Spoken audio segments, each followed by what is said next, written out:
To start off our talks, we take a look at how to design for a better world. And we are very honored indeed to have with us here Professor Don Norman, the director of the Design Lab at the University of California, San Diego, the United States. Professor Norman, who is a pioneer in user-centered design, will discuss his book, Design for a Better World, Why I Wrote This Book, linking design practice to global betterment. And from hearing the title, I'm sure a lot of people want to know why he wrote his book. So without further ado, we'd like to invite him to the stage and join us. And also a kind reminder, it's going to be an interactive session. So please welcome him to the stage.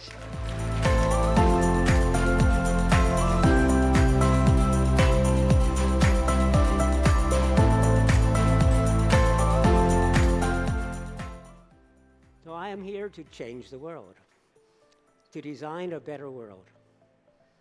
And what does it take to design a world? It takes changing everything. I want to change education. I want to change economics. I want to change sustainability. I want to change design. So I'll start by talking about education. So I am well trained in science and engineering. I have two degrees in electrical engineering. I have a PhD in psychology. So I understand people and maybe technology, but I am opposed to STEM education. STEM means teaching science, technology, engineering, and mathematics. I am very well trained in all four. So why am I opposed to it? Because if you want to do anything for people, for the world, for society, you have to understand history, philosophy, ethics, humanity, the arts, technology, science, everything. And the trouble with today's modern education, especially from the very best schools, is we have the very best people in every field. And how do the very best people get hired? Oh, because they are the very best. And how do we know? Because they publish in the very best technical journals. And who reads the technical journals? Other people in that very same narrow area. So if you teach STEM, you are teaching people to be very good, excellent specialists. But specialists cannot create anything. In order to create everything, you need to bring together all the specialties. Yet in school, we are taught to work all by ourselves. In the real world, we must work with other people. And we must work with people who think differently, not who think the same. So that's why I'm against STEM. So what I saw in this morning was wonderful. So for example, take this school, the School of Architecture, Art, and Design. They are doing a really good job of putting those three together so they learn to work together. But that's not enough. Because what we must do is learn to work in problem solving, not in specialties, but in solving real problems, because when you solve a real problem, then you have to realize you have to bring in the expert in public health, and the expert in civil engineering, and the expert in materials, and the expert in sensors, and the computer scientist people. And by the way, when I say computer science, there are maybe 10 or 15 specialties in computer science. When I say engineering, how many engineering departments are there? So, for example, if you want to know about people, where do you go? If you go to the social sciences, well, there are many of them. So do you go to the psychology department, or the sociology department, or the anthropology department? I will tell you no. These people do not understand people. I know, because I have a PhD in psychology, and what was I an expert in? How the ear works. That's important to know, but it's not about people. If you want to understand people, do you know where you go? Go to literature. Go to the people who write novels, because they have to talk about people that are really real. So when you read a book, you say, oh, I know that person. I really hate that person. Or I really like that kind of a person. The people who write novels, they have to walk around the world watching, observing, learning how real people behave. So I think I would like to change education. So instead of learning to be a graphic designer or an interaction designer or an industrial designer, I want to understand how the world works. We have to understand culture and ethics and history, everything. So that's one change. What about economics? The economists use mathematics, and it's very impressive, except they're always wrong. The economists, the joke goes, they have predicted the last 15 of the 5 economic depressions. They predicted 15 of them, and not including the 5, because they don't understand people. And so their mathematics is very logical and very sensible, and that's not people. We don't work by logic. Logic was invented by mathematicians and philosophers. It's not how people behave. So we have to understand real people. And in economics, we do these funny measures. We measure the global GPD, productivity measure. And what does that mean? One number that summarizes a country. And the number is bizarre because it means how much money the country spends. So if I make something in my manufacturing plants and I pollute the water, well, that's good. I spent a lot of money. And now the government has to spend more money to clean up the pollution. That's good. We spent more money. So the pollution counts twice. No. Besides, to have one number doesn't work. You need to have many more numbers to understand the world. Sustainability, it's too late. Sustainability is too late. We've already reached the point that it's unsustainable, and sustainability means to stay where you are. Let's sustain the current state. The current state is horrible. We have to recover and regenerate, and we have to learn to adapt. So, many of you know this book, those of you who are designers, The Design of Everyday Things. And what it teaches is something that is called human-centered design. And I have been teaching this book for 20 years, and it's very successful, very popular in Thailand too. I just signed many copies. It's wrong. So I am here to tell you that book is wrong. But what's wrong about it? There is nothing wrong in the book. Everything in the book I still teach and I still believe in. What is wrong is what is not in the book. So, I'm very old, and I've retired 5 times. And after I retired the 5th time, I said, what will I do now? And I decided that all these other books that I've written 21 books. Well, I had written 20 books when I did this, and I said, this book is very important. It tells how to make things that are understandable and usable and fit people.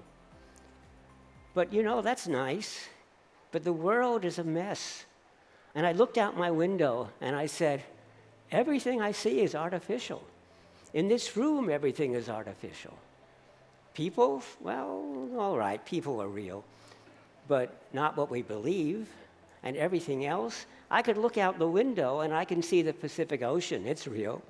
And I could see the mountains of Mexico. Well, the mountains are real, but Mexico is artificial, the notion of a country. And I could see what is called Mission Bay, a very great recreational area. It's artificial because it used to be a swamp and they transformed it. And I live on a steep hill, but my house is there with a flat land. And so that's artificial. And all the plants are artificial. And we have many palm trees, and they were planted, so that's artificial. And we have many animals that live there, but they live there because we created this artificial world for them. So almost everything is artificial. Countries, laws, regulations, clothes. And almost everything is technology. Clothes are technology. Writing is technology. Anything invented by people for use is technology. But if, therefore, we design the world the way it is, that means if the world is in trouble, maybe design can change it. So I said, let me write about that. And I said, I will write about all the problems in the world. And I looked at them and I said, no, I don't need to. The problems are well understood. Many people have written very good works about it. We understand the problems very well. Well, maybe I'll write about the solutions. But I looked around and read and talked to people, and for every problem, we know the solutions. So what's the problem? Well, we haven't done them. So let me look at the United Nations. We have at least 2 people here from the United Nations. The United Nations has a meeting. They call it COP, Committee of the Parties.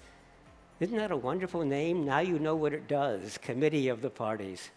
That's actually the Climate Change Committee. It has met for the 28th time this year, so it's COP28, just finished. So we've been talking about climate change and the problems and what we must do to solve them for 28 years. And what have we done? Very little, almost nothing. So what's the problem? The problem is human behavior. So I said, oh, I understand technology. I have 2 degrees in electrical engineering. I was a vice president at Apple. I understand people in theory. I have a PhD in psychology. And I started the field of cognitive science. So I have a rule also when I teach, which is never say what's wrong with the world unless you have a better idea. And therefore I said, let me put together the things that I am good at and the ideas that already exist. And so I wrote this book. This happens to be in Thai. It just came out today. Today, it finally is available in Thai, so I can't read it. Except I made them change the title on the book. It says it's written by Don Norman. But if I opened it up, it says it's written by Donald Norman, Dr. Donald Norman, PhD. And I said, no. First of all, that's 2 titles that mean the same thing. And second of all, I don't like titles. Titles tell me what education you've had. I care about what you've accomplished. So I like to be called Don Norman. But I recommend the book. I like it. But the point is, what are the issues? The name of the book is Design for a Better World that's meaningful, that's sustainable, and that's humanity-centered. So what do I mean by those terms? I've already mentioned meaningful. The economics, for the economists, for example, talk in ways that we don't understand, but it's all mathematical, so it must be right. Except the assumptions they make are completely wrong, and nobody looks at the assumptions. Fortunately, some of my friends, actually, have started to change economics. So one of my first friends was a man named Herbert Simon, who was at the university, Carnegie Mellon University. He was in all sorts of fields. He was in business, he was in psychology, he was in computer science, he helped invent the field of artificial intelligence. And he got the Nobel Prize in economics for saying, you know, you economists, you think that people behave logically, that you have all the information that is necessary to make the best decision, and that's nonsense. Nobody can have all the information, and the human mind doesn't know what to do with it anyway. So what we do is we satisfice. We try to find something that's good enough. Well, when he got the Nobel Prize in economics, my economist friends said it was a waste of the Nobel Prize because he was not an economist. And later on, 2 of my other friends, their names are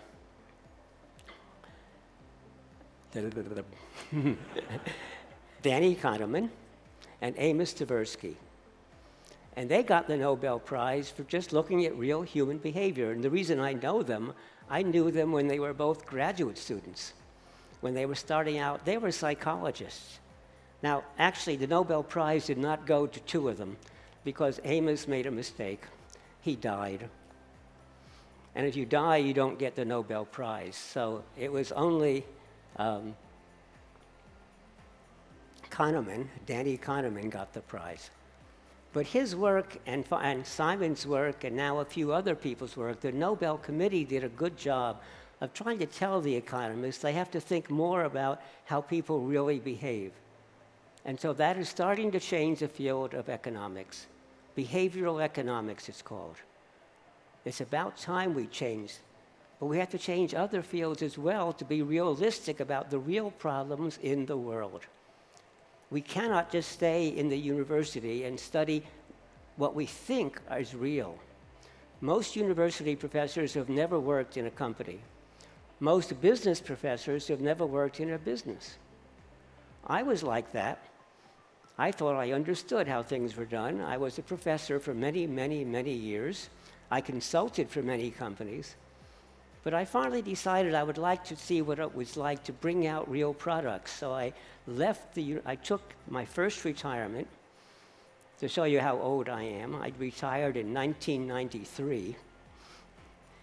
And I went to Apple and became a vice president. And I learned what it was like to bring out real products. And I learned that all the wonderful things I knew, I had already written this book. And most of what was in the book, most of what was in the first edition didn't matter. And the real questions that people had, oh, I never thought of that.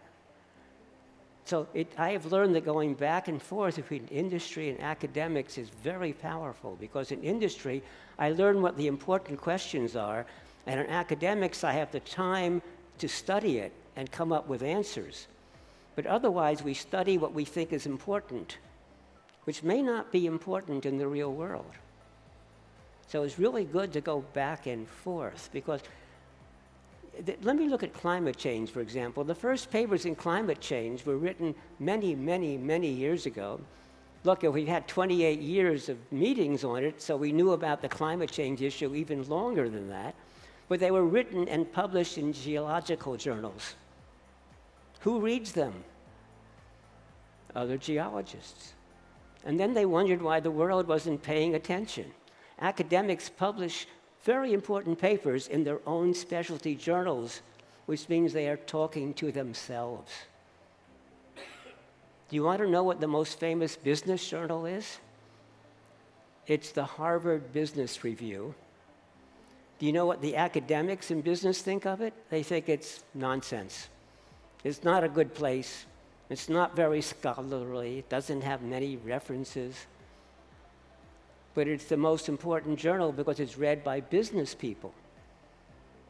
So if you want to be famous, you have to write and talk where the business people are.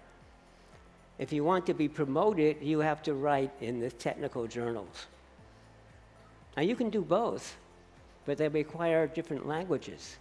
I don't mean language like English or Thai. I mean different way of talking, like I'm talking now. This is not a good talk for academics. It may be a good talk for you. So we have to start changing how we talk about things. If the temperature goes up more than 1.5 degrees Celsius, oh, it'll be horrible. 1.5 degrees Celsius? It changes more than that every day. What are you talking about? Because this is the way the climate people talk. But no, they're not talking about temperature. They're talking about heat. And heat is very different than temperature. They're talking about the global impact. They measure the temperature of the world. How do you do that? Well, it turns out you have all these measuring stations. They're all measuring different things, and they all get different numbers. And there's a very complex way of putting it all together. But they're measuring heat. And so another degree temperature in heat across the entire world is a tremendous amount of heat that makes a huge difference. But how does the everyday citizen understand that? And there are other things. I've already talked about gross domestic product. That's a meaningless number for most people, but it's very important in economics. And all the famous economists of the world tell you it's a very bad number, but we still use it. And there are other things that we measure. We measure things that can't be measured. And so what we do is, we measure something else that has some relationship, and we name it by what we care about. And then we forget that what we're measuring is not what we care about, because it has the same name. And there was a famous physicist who once said, if you can't measure something, it means you don't understand it. Well, that's not what he said. He said, in the physical sciences, if you can't measure it, then you don't understand the science. Because in the physical science, if I drop this book, I can predict how fast it's going to fall, and if I do it again, it will be the same answer, and I do it again. It is not dependent upon history. It's path independent. The history doesn't matter. It will always fall at the same rate. Now, if I drop a cat or a person, or if I do anything to a person or any living thing, the history does matter. Its whole past history determines its behavior. And therefore, when we measure things in the social sciences, it doesn't matter how accurately we measure, because the next time it will be different. The very fact of measuring it changes it. The very fact that people know that you're measuring it changes it, even before you've measured. There are ways of measuring subjective things, but you have to be very careful about doing it. So, for example, the Nobel Prize in Economics to Danny Kahneman, they never measured things. What they did is they told stories. And what they did is they gave people examples and problems to solve, simple problems they gave to economists, they gave to mathematicians, they gave to everyday people, and they almost always got it wrong. And as they started demonstrating where people got it wrong and where people got it right, they began to develop a very powerful theory of human behavior. You don't always need complex measurement. So that's meaningfulness. We must get more things that are meaningful to real people if you want people to take action.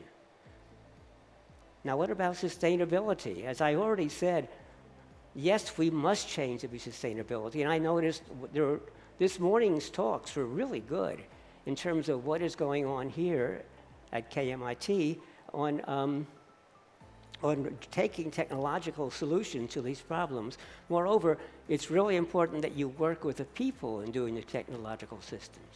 So, yes, but sustainability, it's too late because we have wasted 28 years or more.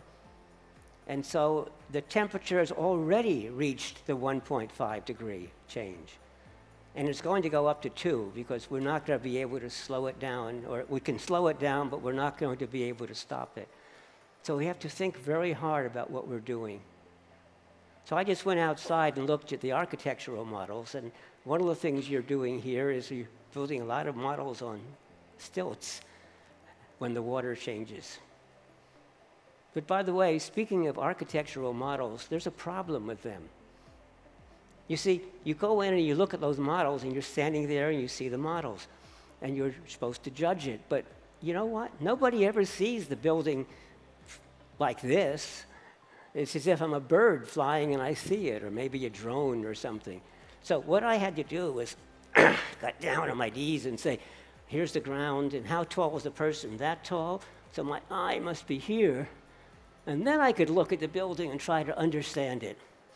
If you want to understand something, you have to be a participant. You have to be there. And these models give the wrong impression because they don't allow you to see it the way that real people will experience the models. And so actually, here's a technology that will be very valuable, virtual reality, where we're already starting to use that in architecture so you can even walk through and experience the building.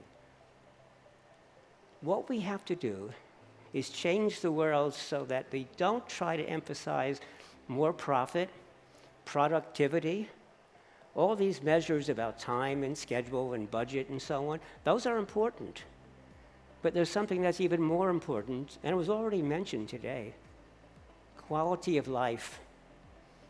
We should be emphasizing quality of life. And does money matter? Yes, money is very important. Does the productivity measure? Well, a little bit, because that has to do with money.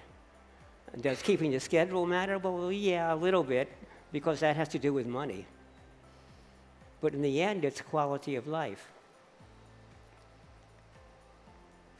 So let me come to my last point in the book, which is humanity-centered. So I talked about human-centered design in this book.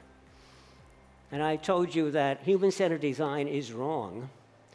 Human-centered design we call HCD, human-centered design. So humanity-centered design is simply human-centered design, but with the things that are left out put back in. So I call it HCD+. So the principles of human-centered design, and since I always remember them in the wrong order, even though I invented them, I remember them wrong, are, first of all, when you're asked to solve a problem, don't. My rule is that when I'm asked to solve a problem, I say, no, I'm not going to. I'm going to find out what the real problem is. What is the core underlying cause of the problem you face? Because almost always when people ask me to solve a problem, they talk about the surface. They talk about the symptoms that they see. But to solve the problem, you have to solve the underlying causes. And those are hard to solve. But if you solve the underlying cause, the real problem, the problem you see, goes away. So solve the underlying problem. That principle is the same in human-centered design and humanity-centered design. The second one is you have to think about a system. Now, in human-centered design, like here's my phone, so I have to think about the design of the phone and how people will use it. One thing people don't realize is they love to have this very narrow bezel. It somehow looks prettier, but it means I can't answer the phone because every time I pick it up, my finger hits the screen and it goes off someplace else. I can't figure out where the phone went to. And it's a system. You have to think about the whole system. You have to think about the cell system and the signal that's coming in and where it's coming from and all of that. But that's not enough. Today, what we have to do is think about the ecological damage we do in mining to get the wonderful materials to make these new phones. And we have to think about the damage we do in manufacturing and in smelting. And the damage we do because in business schools we teach you how to make things that don't work for very long because you want to sell more products. So the phone has to be replaced every 2 or 3 years. And we want it to be very thin and light and beautiful. So we have to glue it together and make it difficult to open up and repair. That's wonderful for business profits and it's horrible for the planet. So we have junk, electronic junk, polluting the world. Plastics, electronic stuff, textile. One of the worst offenders in the world is textile, clothing. My clothing is discarded and thrown away without ever having been worn. And it's difficult to reuse clothing because it has poisonous dyes. And it's difficult to take apart, and it's difficult to reuse everything because we combine things together so they can't be separated. A paper cup, you'd think, well, paper is I can reuse.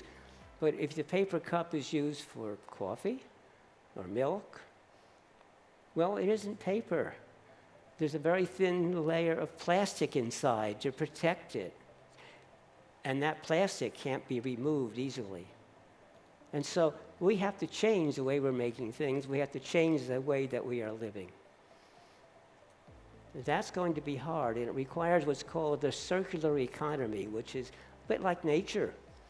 You know, when I eat a banana, I can take the peel and throw it into the jungle. I don't want to throw it on the city street. In the jungle, and it will deteriorate and become fertilizer for new bananas. And all fruits, in fact, are designed that way. Fruits are designed to be attractive to animals who eat the fruits and then travel a lot and then expel the seed, And that's how the plant moves. But we don't do that with our products. We make them for one-time use only. And it's very convenient for us. Plastics are wonderful. They're very convenient for our lives, but they are destroying the world. So we have to change that.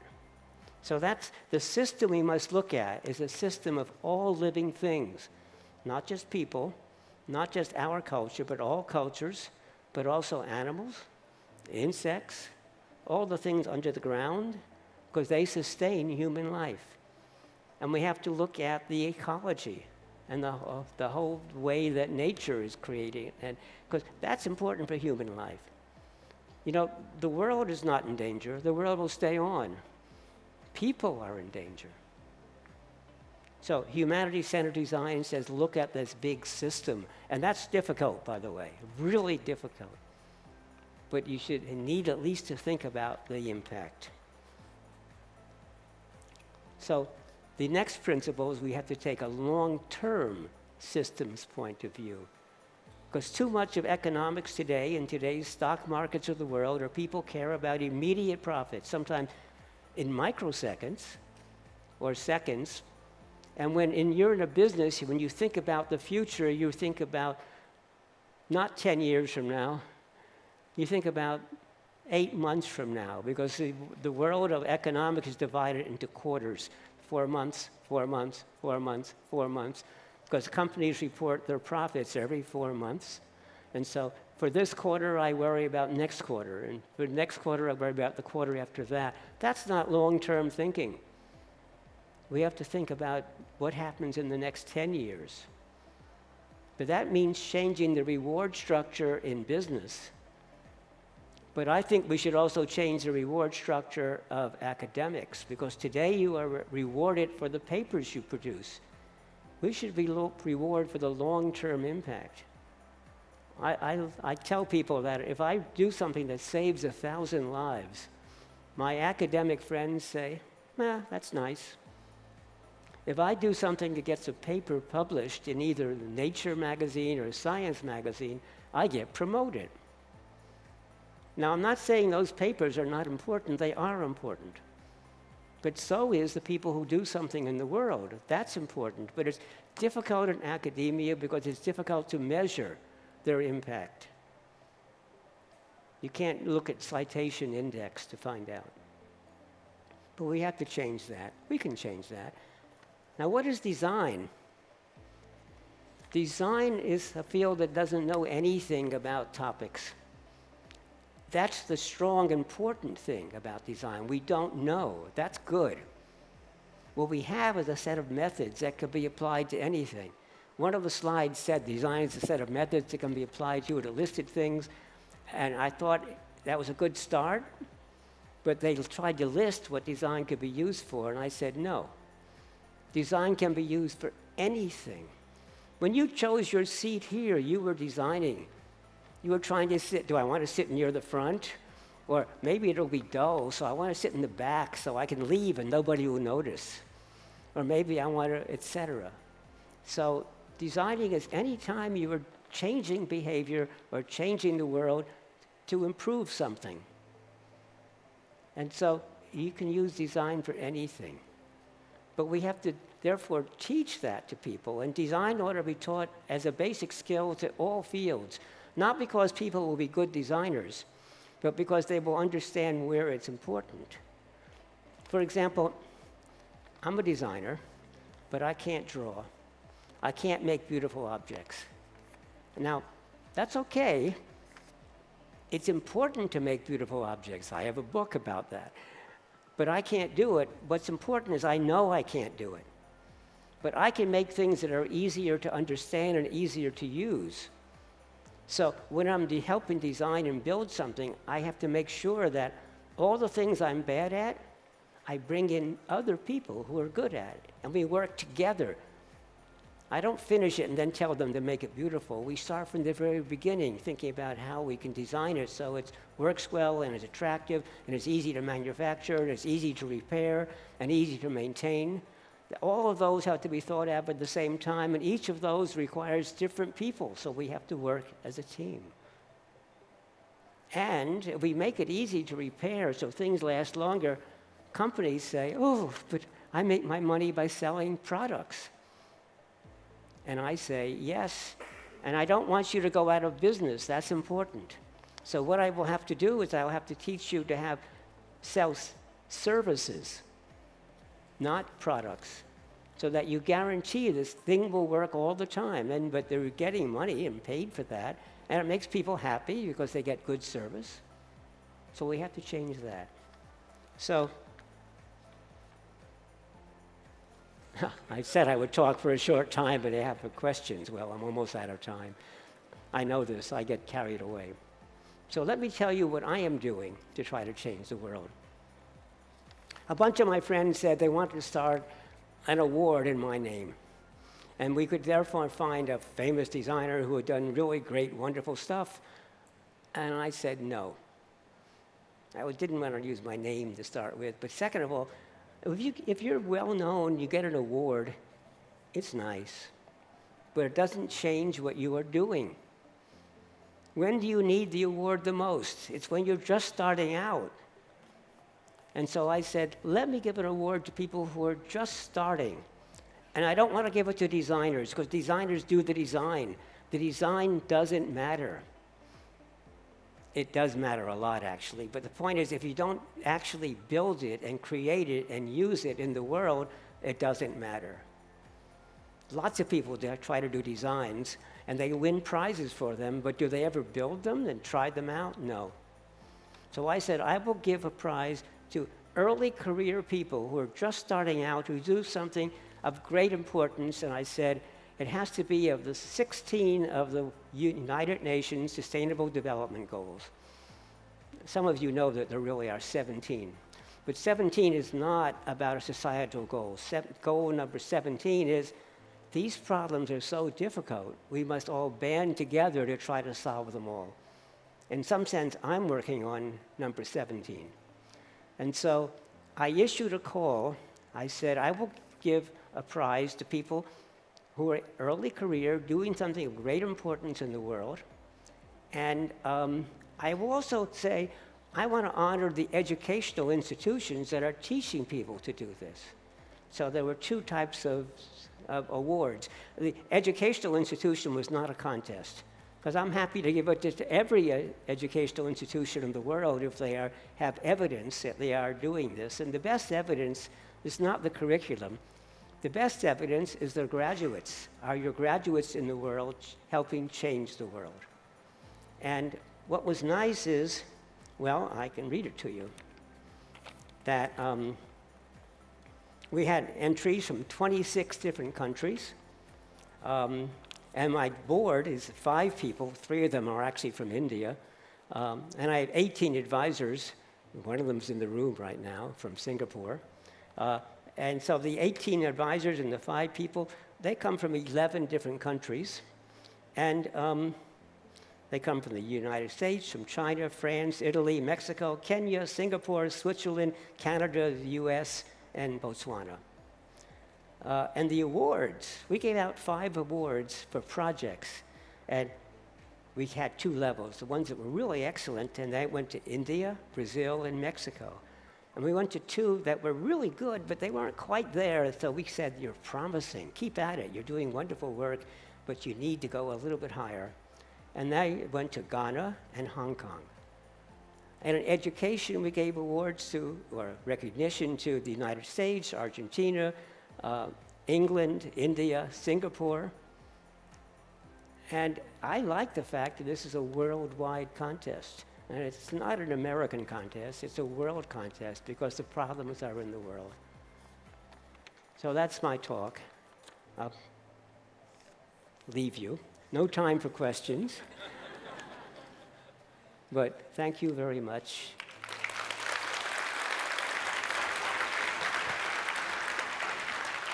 Thank you very much, sir. But I also want to thank the conference. It's nice that it's named after my book, but when I watched just the beginning talks, it's a wonderful tribute, because exactly what you were talking about is exactly what is needed. Except what is needed plus. So I've given you an idea of what else you might need to do. Thank you.